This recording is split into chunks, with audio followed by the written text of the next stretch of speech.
My son-in-law pushed me into the lake during a family picnic, laughing, "Swim, old man, like you're young again." That smug grin of his was a slap at everything I'd spent my life building. I pulled myself out dripping wet and locked eyes with him. "Now, it's your turn to dive for the inheritance." That moment was all it took. The battle for respect and revenge had begun. Welcome to Dad's Revenge. Glad you're here with me today. Before we get into the story, I'd love to hear from you for just a second. Drop a quick comment and let me know. Have you ever been publicly humiliated by someone who was supposed to be family? Just yes or no is fine. Now, a quick note before we begin: some details in this story have been shaped for the telling, and any resemblance to real people or events is purely coincidental. What matters most is the truth at the heart of it. Gene, come on, you seriously can't read a QR code. Bryce held his phone up like a trophy, that self-satisfied grin crawling across his face. It's 2024. My grandmother had this down pat before she died. I pressed the grill fork into my palm and kept my attention on the ribs smoking on the grill. Whatever heat the coals were putting out, it was nothing next to what was rising in my chest. The picnic carried on around us with the kind of cheerfulness people perform rather than feel. Ruthie laying out coleslaw on the checkered tablecloth, our daughters Deborah and Petra keeping the Fenner kids busy on a blanket near the lake, Claire shuttling anxiously back and forth between Bryce and me with that wound-tight energy she'd developed after marrying him. This farm was built on sweat and nothing else while you were still figuring out how your shoelaces worked, I said, steady and deliberate. Character outlasts any technology you care to name. Bryce let out that hard-clipped laugh of his, the one that set my back teeth on edge. Sure, high-tech livestock and all that. Real visionary stuff, Pops. Claire gave him a sharp look. Bryce, maybe we ought to... What, I'm just making conversation. He unfolded himself from his lawn chair like he was stretching out in his own living room. You can't fault a man for saying some people are overdue for new ideas. Out came the phone again, face gleaming in the afternoon light. Hank, Darlene, take a look at this. He pivoted toward our neighbors, turning his shoulder to me. Tracks inventory schedules, weather the whole operation. Game-changing. Hank Fenner squirmed in his folding chair. Darlene became very interested in her deviled eggs. 20 years those two had been our neighbors. They knew exactly what was happening here. Ruthie sidled up to me, keeping her voice down. Those ribs are smelling incredible, sweetheart. Should we start getting folks to the table? But Bryce had no intention of wrapping up. He drifted toward the grill phone, still angled at the other guests, like he was giving a presentation. You can't reach somebody who's made up their mind not to learn. Some folks just dig in and call it principle. Deborah and Petra had gone quiet, no longer playing with the little ones. I found Deborah's eyes across the yard. Something passed between us, no words needed. Petra's jaw was set, ready to get up, but Deborah rested a hand lightly on her arm and held her in place. The sun hammered down on all of us, but none of that warmth was what I felt. What I felt was the charge building between Bryce and me, the way the air hums right before lightning finds the ground. Cousin Clem, who'd been hauling ice from the coolers, had gone completely still, a beer bottle suspended halfway to his mouth. Even the youngest kids picked up on it, their squealing play dropping to something muted and uneasy. My mind drifted to the years stacked behind me, the decades I'd put into this soil, this family, this name. Every ridge of callus crossing my palms mapped to a morning. I was up before sunrise, and a night I went to bed, aching. Every post I'd driven, every row I'd planted, every cent I'd scraped together, and held on to all of it, had funneled down into this afternoon. Into standing here while the man my daughter married made a spectacle of my life in front of people who had always looked me in the eye with respect. Want me to tell you what's actually going on with you? Gene. Bryce closed the distance between us. I could catch the musk of his cologne over the smoke curling off the grill. You're frightened of anything new. Frightened to own up to the idea that somebody younger might have a thing or two to teach you.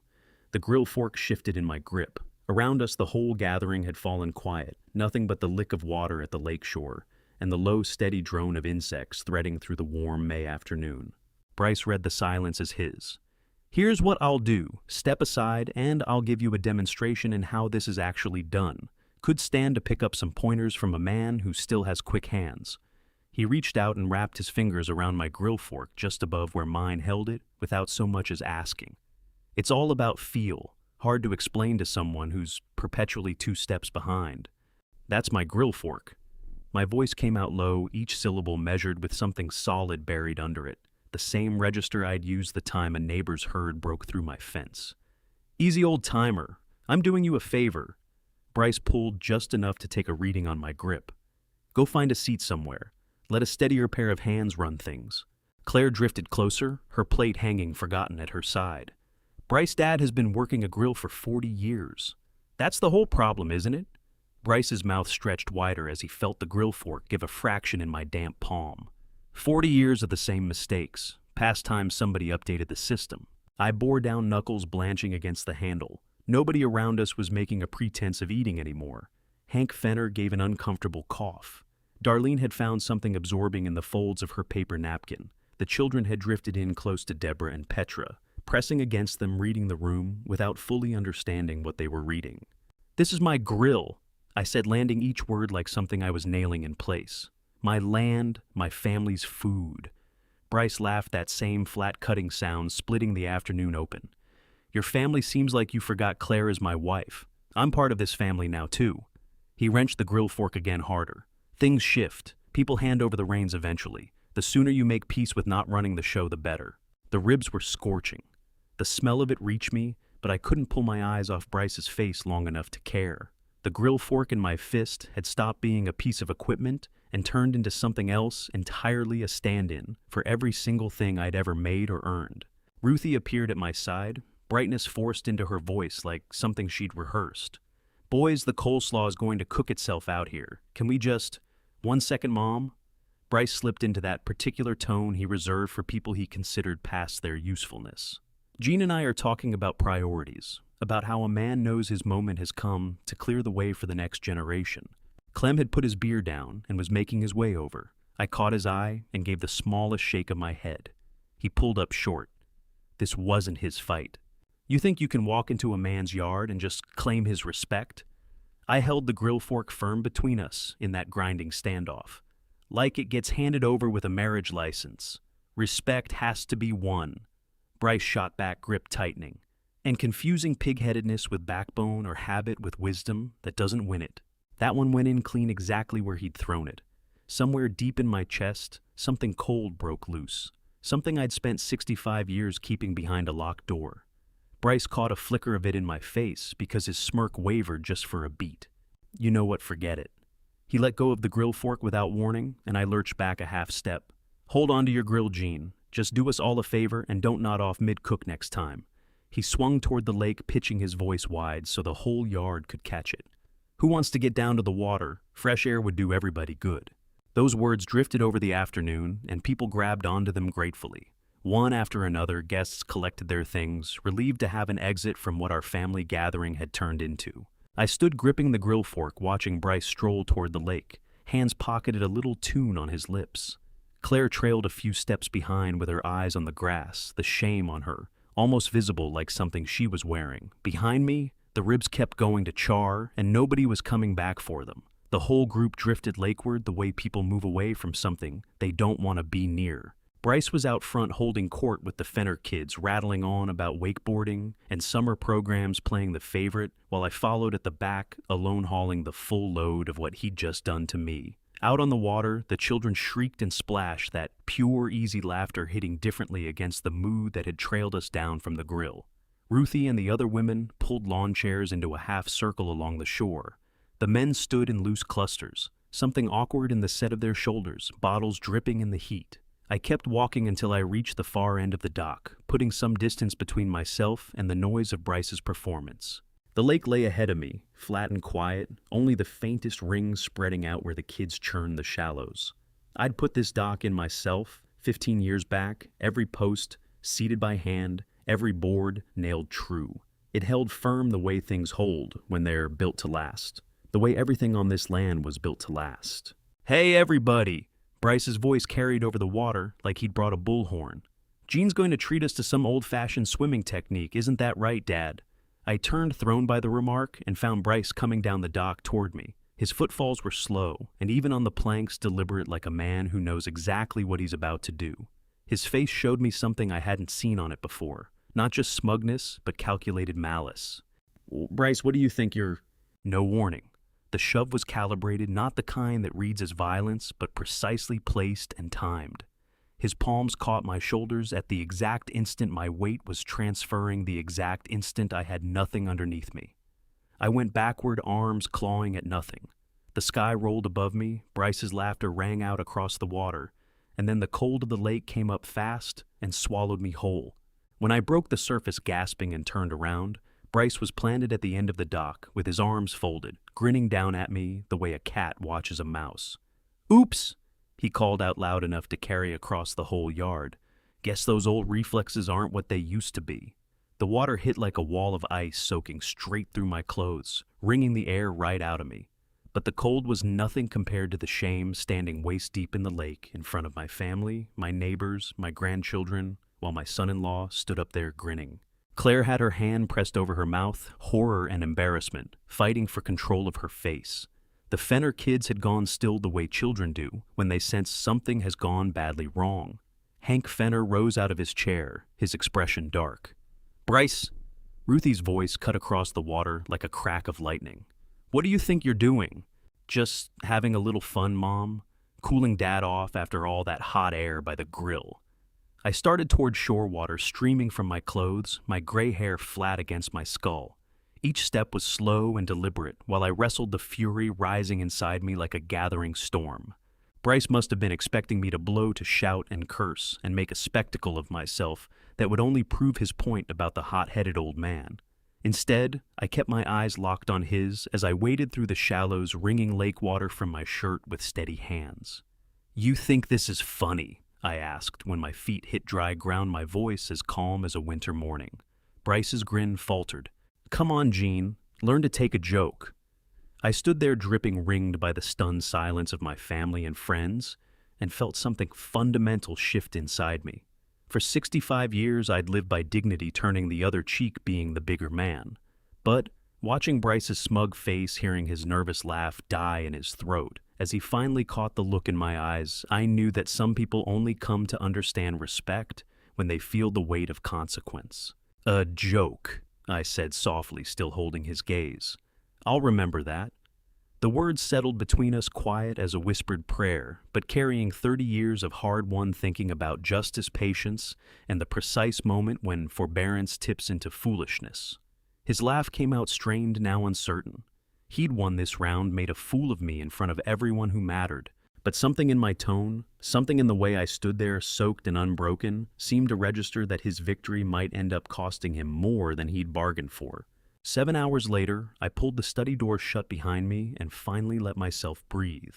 The house had settled into a tense quiet after we came home from the lake. Separate cars, a wordless dinner, Ruthie's worried glances across the table, while Claire and Bryce made their excuses and slipped out early. My shirt still held the faint smell of lake water. I peeled it off, threw it in the corner, and poured 2 fingers of scotch with hands that didn't shake. Not anymore. The humiliation had hardened into something colder, more useful. 40 years I'd spent building this legacy, every fence post, every mortgage payment, every sleepless night through drought seasons had brought me here. And tonight I'd watched my son-in-law mock everything I'd made while my family sat around him in silence. I spread the documents across my oak desk like a general laying out maps before a campaign. Property deeds, bank statements, rental agreements, business valuations. The numbers told a story Bryce had never thought worth learning. Farm value $1.8 million. Rental properties adding another $600,000. Business accounts pushing the total past $2.8 million. More telling still, Bryce's salary records surfaced during Claire's tax discussions last year. $62,000 annually from his IT consulting. Barely enough to keep pace with the life they were living. Nowhere near enough to hold Claire in the comfort she deserved. He was counting on an inheritance, banking on it. I pulled out a legal pad and started working through the numbers. Without access to family assets, Bryce would need to find new housing within months of my death. Claire would be taking care of the will, guaranteed that. But her husband was going to find out exactly what his disrespect had cost him. Property management to daughters only, I wrote. No spousal decision-making authority. The scotch burned a slow trail down my chest as I turned over Bryce's eventual discovery that his golden ticket had been torn up. All those remarks about modernizing the operation, dragging the business into the digital age he'd been mapping out his takeover for months. Maybe years. A soft knock broke through my planning. Ruthie came in carrying a tray with coffee and leftover apple pie, her face lined with worry. "You've been in here 2 hours," she said, setting it down gently. "Don't let him get so far under your skin that he changes who you are." "Who I am." I put down the pen and looked at her. This woman who'd stood beside me through every hard season is a man who built something worth protecting, and Bryce just declared war on everything we've worked for. Ruthie studied the papers spread across my desk, understanding moving slowly into her eyes. "What are you planning, Jean?" "Justice." I picked the pen back up. "It just doesn't always take the shape people are expecting." She didn't push back, didn't try to talk me down from whatever she saw forming in my face. After 4 decades together, she knew the look I wore when I was staring down something that called for a permanent solution. I reached for my phone to call Walt Greer, then caught myself. Tomorrow was Sunday. Monday morning would be soon enough to get things moving. Some payback is worth a little patience. Sunday morning coffee had gone cold in my cup by the time Bryce's Audi swung into the driveway. Through the kitchen window, I watched him check himself in the side mirror, smoothing his hair like he was rehearsing for a job interview rather than an apology. Claire sat in the passenger seat, her shoulders drawn tight even from the distance. She'd made a point of coming along, probably hoping her presence would take some of the edge off whatever was about to happen. "They're here," I called to Ruthie, who had made herself conspicuously busy rearranging the pantry, her way of registering disapproval without lighting a match. Bryce came up the front walk carrying a bottle of expensive wine, the kind that runs more than most people spend on a week of groceries. Claire trailed a step behind her face, pale, and drawn like someone who'd spent the night relitigating whether this visit was even worth it. I pulled the door open before they could knock, didn't step back, didn't wave them in. Let Bryce make his case from the porch. "Jean, hey." His usual confidence had gone ragged at the edges. "Look about yesterday." He lifted the wine bottle. "I brought this. Thought maybe we could sit down and work through things. You know how families get right. Sometimes things get said. Sometimes things get done." I said, my voice flat as frozen ground. Claire stepped in desperation, seeping through her carefully held composure. "Dad, Bryce feels awful about what happened. We both do. It was just tensions were running high. Everyone was stressed." "Stressed?" I repeated the word like I was examining a bad tooth. "That's what we're calling it." Bryce shifted his weight, the wine bottle swaying slightly in his hand. "Come on, Jean. We're family. It was a joke that got out of hand. I respect everything you've built here. I mean, look at this place. What you've accomplished is incredible. Family." There was that word again tossed out with the same breezy entitlement he used when he was second-guessing my business decisions or setting me straight about modern technology. "Family," I said quietly, "is an interesting word coming from you." Something in how I said it made Claire flinch. She'd heard that register before, the voice I used for problem tenants, for dishonest suppliers, for people who'd mistaken my patience for an open door. Bryce felt the ground shift, but couldn't stop himself from pressing on. "I know you're upset, and I get that, but holding on to anger, that's not good for anyone. Claire's caught in the middle here, and that's not fair to her." There it was, the move I'd been waiting for. Make it about Claire's feelings about keeping the family together, about anything except standing up and owning what he'd done. I took the bottle without warmth, without any gesture toward the forgiveness he'd come looking for. "Thank you for this," I said, studying the label. I'm sure Claire picked it out. Bryce's face reddened slightly. Even he could read a dismissal when it was delivered that cleanly. "Well," Claire said quickly, "we should let you get back to your Sunday. We just wanted to clear the air." "The air is perfectly clear," I replied, still holding the unopened bottle. "Crystal clear." They made their way back to the Audi, with measured steps, Bryce's swagger nowhere in sight. I watched until they turned out of view, then set the wine on the hall table, where it would stay unopened, a monument to hollow gestures and words that meant nothing. Ruthie appeared at my shoulder as the car vanished around the bend. "He still doesn't understand what he's done, does he?"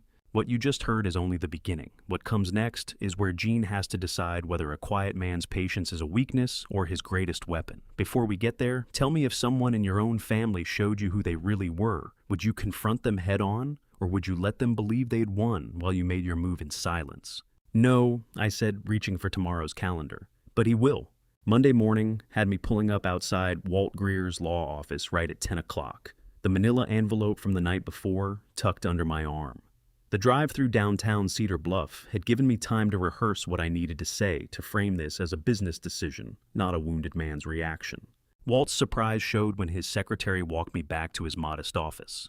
Family photographs covered the walls between his law degrees and community service plaques, the kind of practice built on real people and real problems, not corporate abstractions. "Gene, I wasn't expecting you. Have a seat."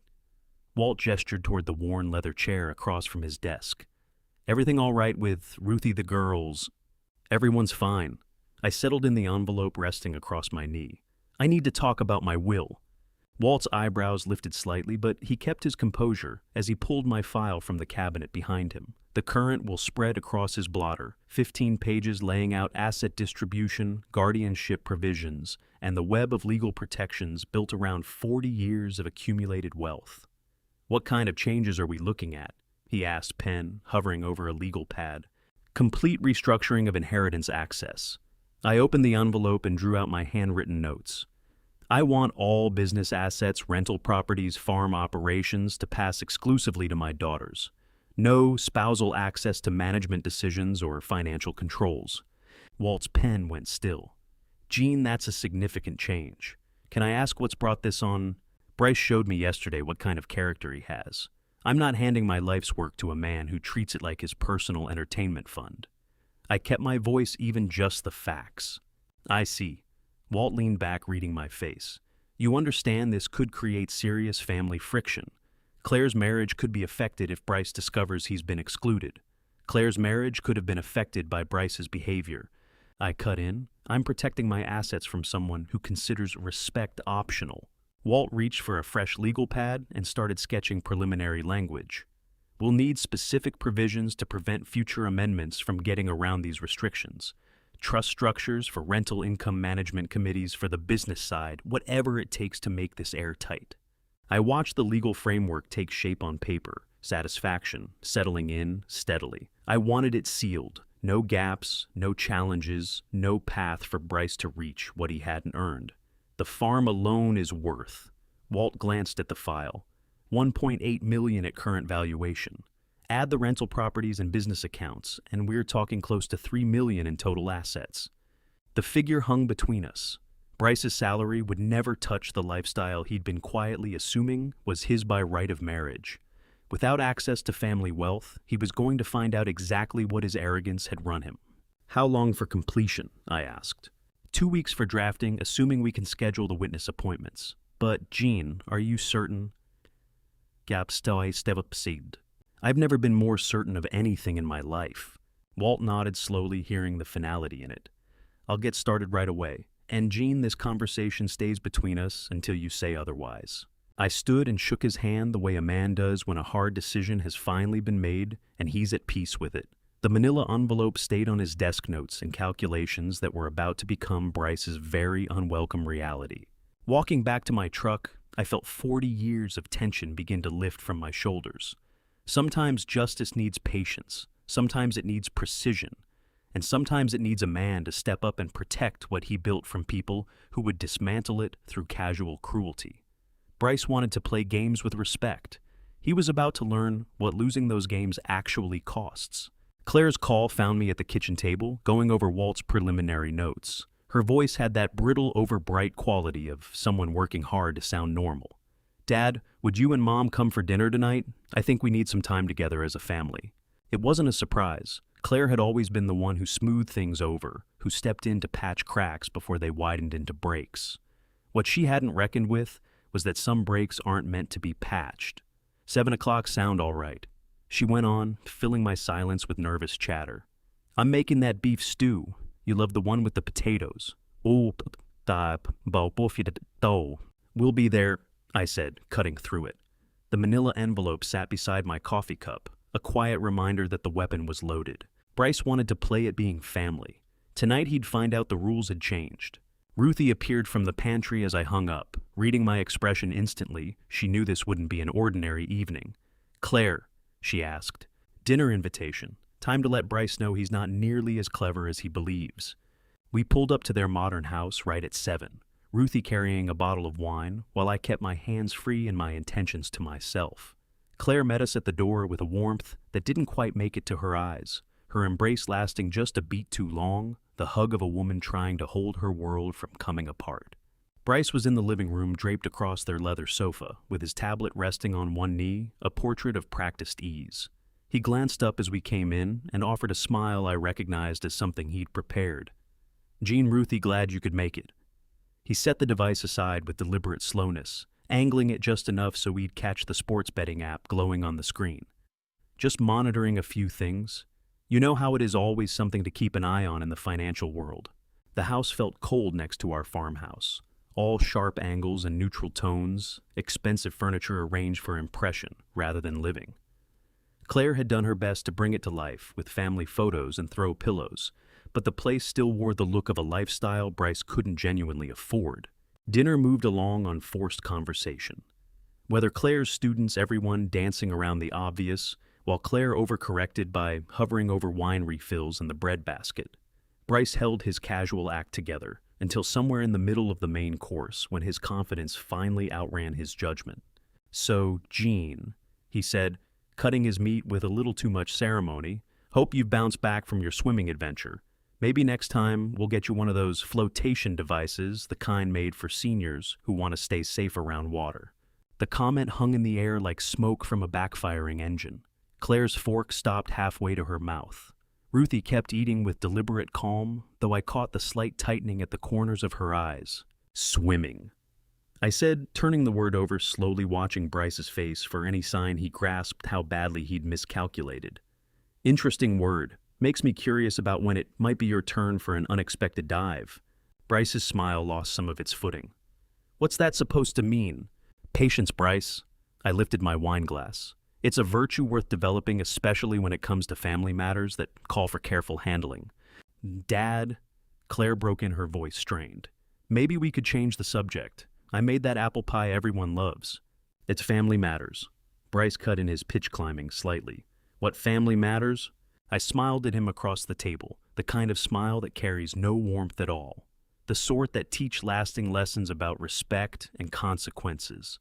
I settled back in my chair perfectly at ease, while Bryce worked to decode what he was hearing. Enjoy the quiet while it lasts, son. Change has a way of showing up when people are least prepared for it. The following morning, Cousin Clem called out of nowhere, his gravelly voice carrying the satisfaction of a man who'd seen something put right. "Heard about Bryce's little show at the picnic." He said no preamble. "Boy needs to learn some manners." Over the next week, more calls came in, people who'd been there or caught wind of it through Cedar Bluff's reliable gossip circuit. Hank Fenner stopped by Wednesday afternoon on the pretense of borrowing tools and spent 20 minutes on the theme of how young men these days had no sense of how to treat their elders. Meanwhile, Bryce started showing up at the farm with growing regularity, always bearing something expensive: flowers for Ruthie premium fertilizer he swore would transform the soil, a bottle of craft beer he'd driven 40 minutes to track down. Every visit had the transparent desperation of a man trying to take the temperature of the damage he'd caused. "Just thought I'd check on the spring planting," he'd say, standing awkwardly in our kitchen, while Ruthie thanked him politely for whatever he'd brought. "See if you could use a hand with the technology side of crop management." I'd watch him fish, probing for hints about my state of mind, my plans, his nervous energy bleeding through the casual front he was trying to hold up. He'd circle around family business and long-term arrangements with questions that were never quite direct enough to expose what he was really after, yet transparent enough that I could see straight through to the panic building underneath.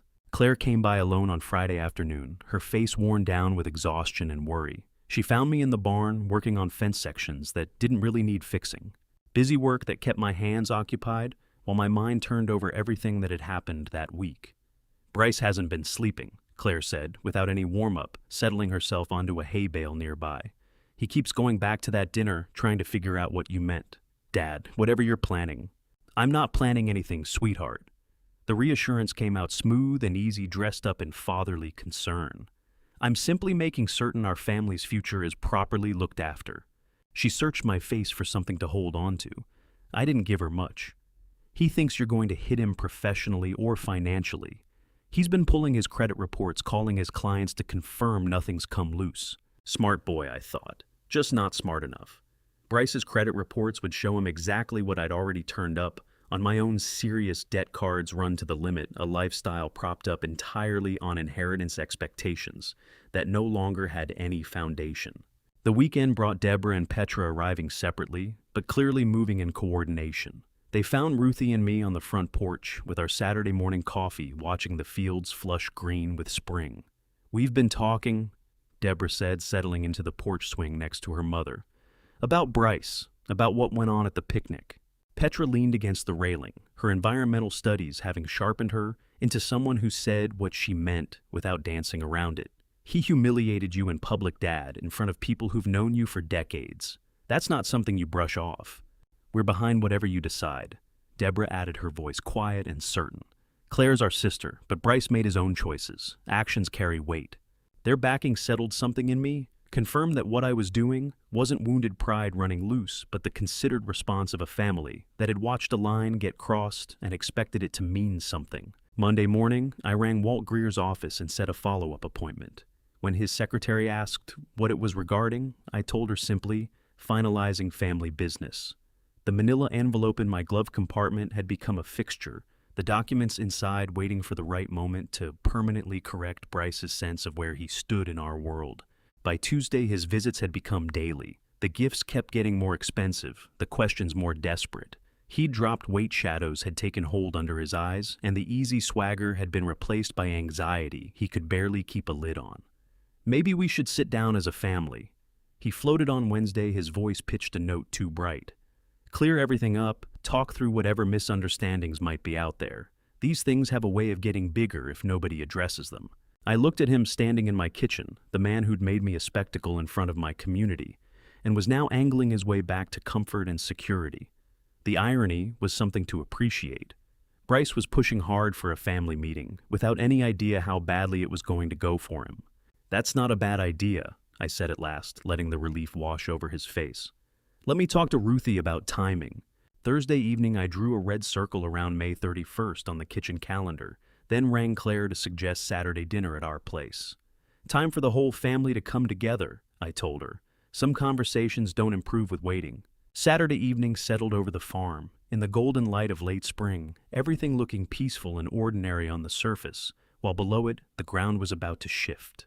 By 6 o'clock, everyone who needed to be there was there. Claire and Bryce on the couch, Deborah and Petra in chairs on either side of the fireplace, Ruthie moving between the kitchen and the living room with the coffee service while I settled into my usual spot, the leather recliner that had held 40 years of family decisions. Bryce sat perched on the edge of the cushions, phone in hand, his restless energy filling the room. Claire sat rigid beside him, her teacher's instincts reading the formal weight of the moment and knowing something serious was coming. I appreciate everyone making time.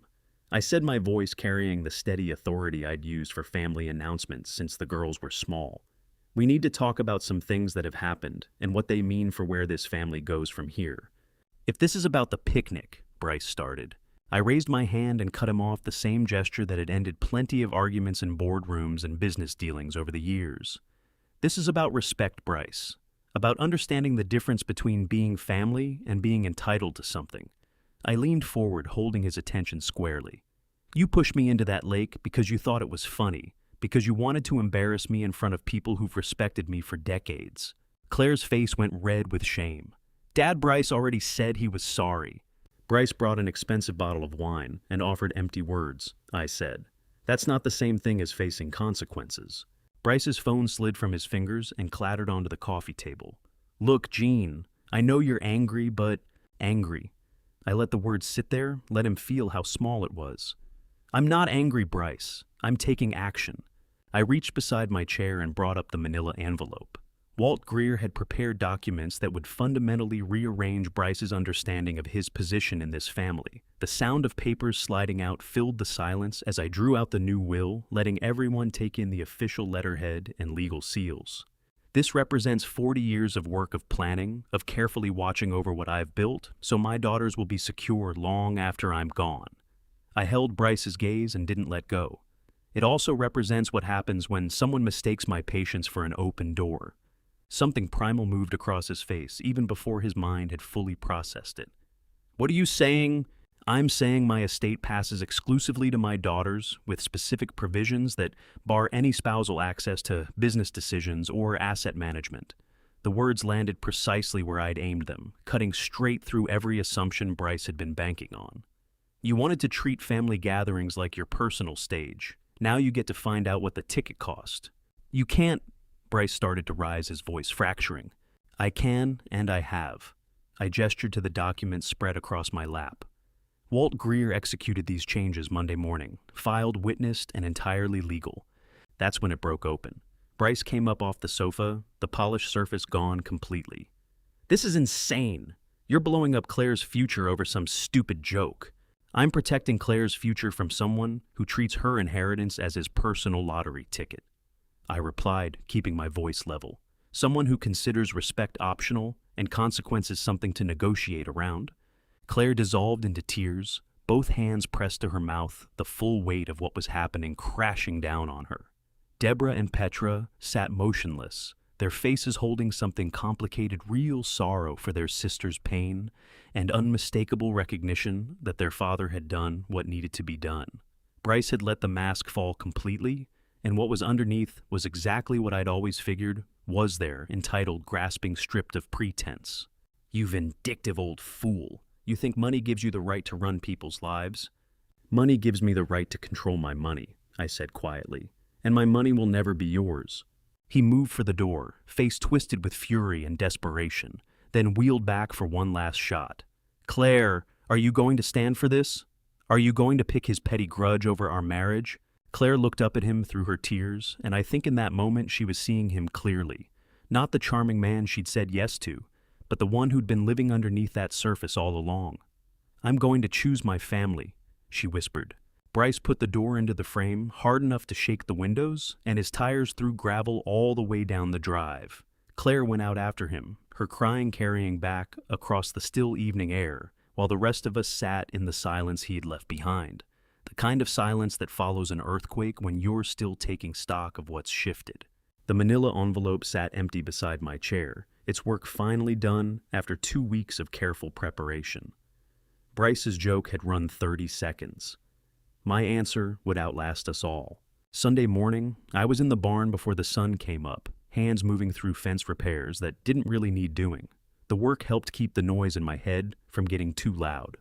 The questions about Claire, about whether I'd pressed too hard about what it costs to make a man face what he's done. Ruthie had the coffee on when I came back in her eyes, carrying the heaviness of a night without much sleep.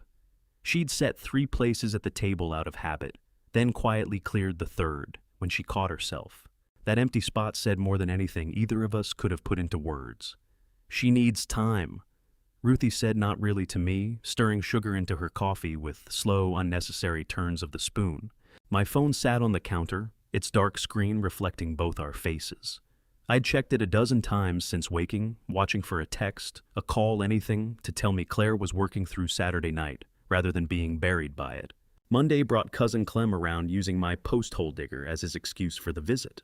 Clem stayed 2 hours helping with fence repairs that didn't really need doing, steering clear of any mention of Claire's absence the whole time. His being there reminded me the community stood behind what I'd done, that this hadn't come from spite or pettiness, but from a father's duty to guard what he'd spent a lifetime building. "A man has to stand up for his family," Clem said, dragging his sleeve across his forehead as we hauled tools back into the barn. "Some people understand what respect means. Others have to learn it the hard way." Tuesday evening brought Deborah a casserole in her hands and a story about needing advice on a problem client. She stayed well past dark, helping Ruthie fold laundry and keeping talk moving around the enormous silence in our living room. Her faith in my decision helped hold back the doubts that crept up on me whenever things went quiet. "Claire's a smart girl," she said at the door.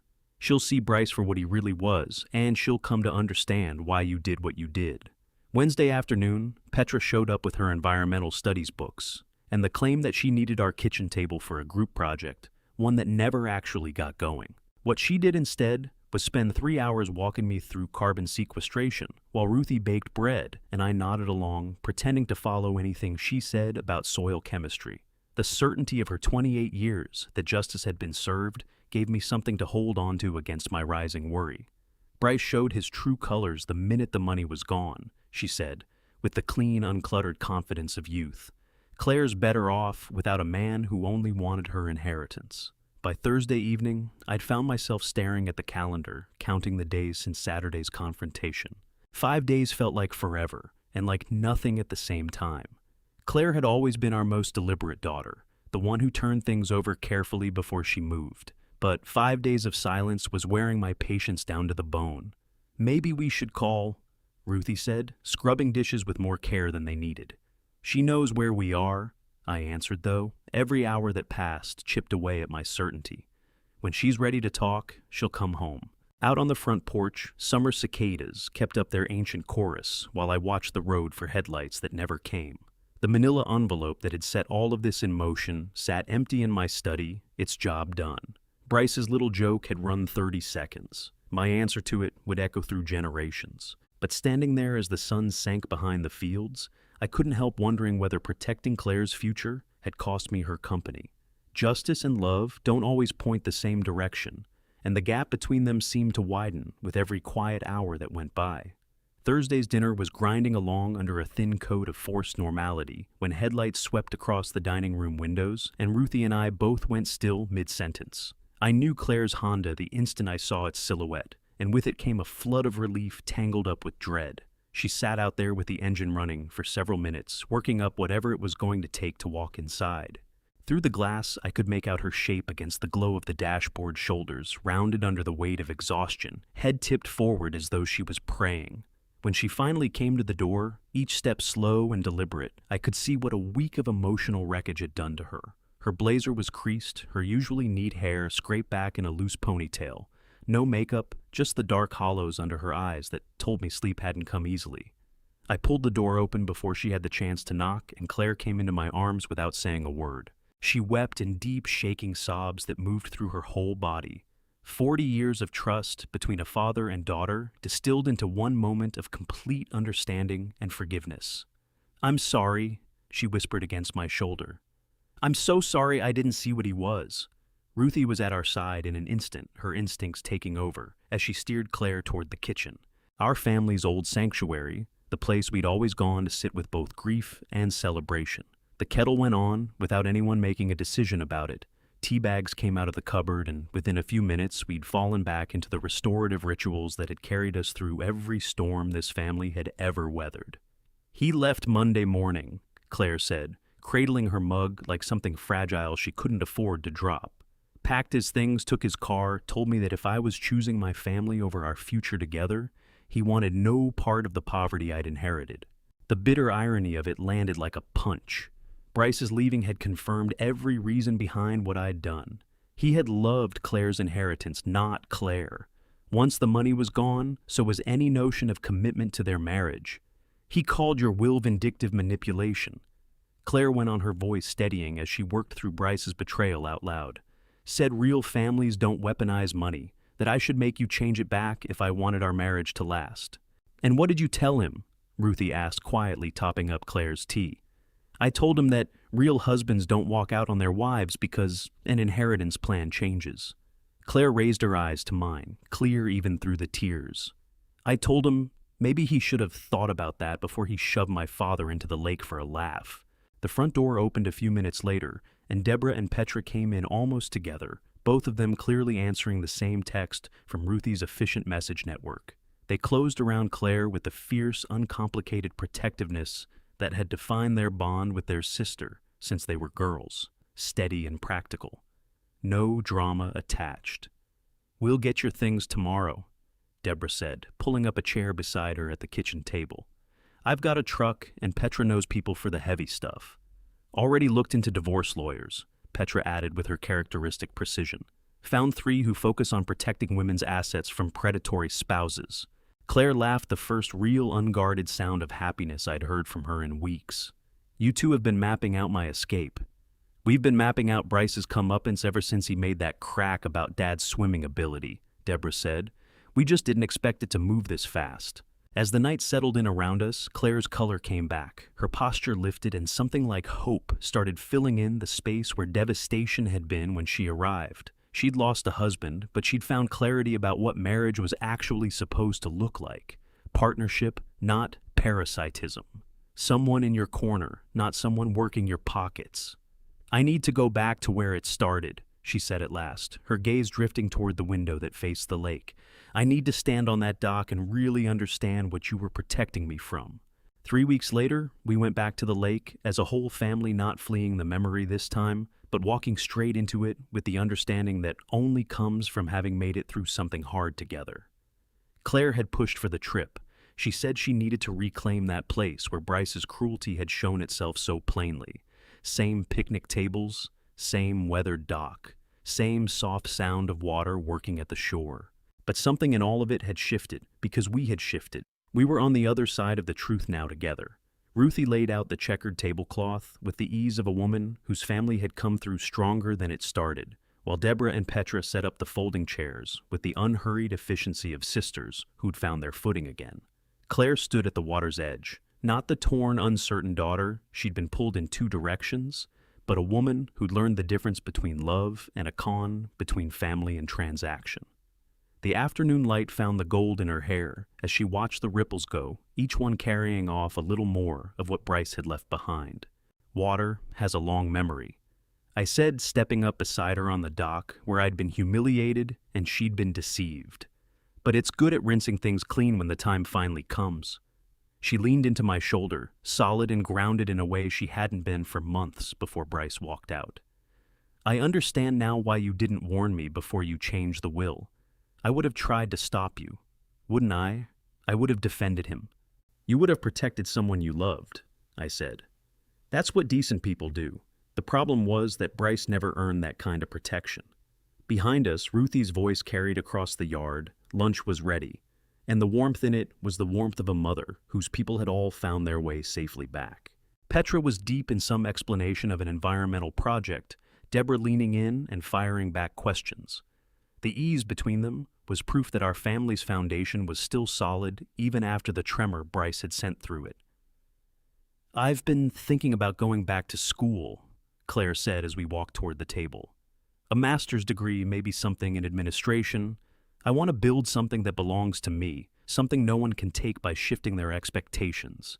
"Your inheritance will cover that easily," I said, and the pride in my chest was almost too much to hold. "That's what it's there for, helping you grow into whoever you're supposed to be." When we settled around the table, Claire picked the seat that looked out over the lake instead of turning her back to it. She'd stopped running from what had happened there and started letting it push her forward. The woman who'd once been diminished by a man's entitlement had learned exactly what she was worth. "To family," Ruthie said, lifting her glass of sweet tea in a toast.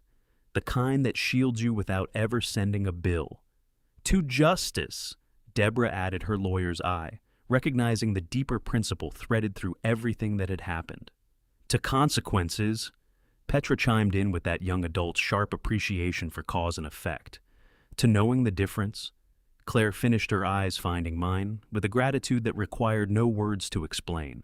As we gathered up the picnic things and got ready to go, I stole one last look at the dock where Bryce had believed he had gained something by making a fool of an old man.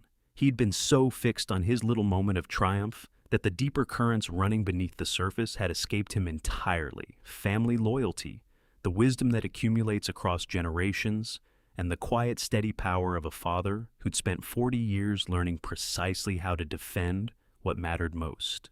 We left the lake together, my arm across Claire's shoulders, and my legacy safe in the hands of daughters who knew that respect moves in both directions across the years. Bryce's joke had lasted 30 seconds, but our family would last forever. Thank you for staying with me all the way to the end of this one.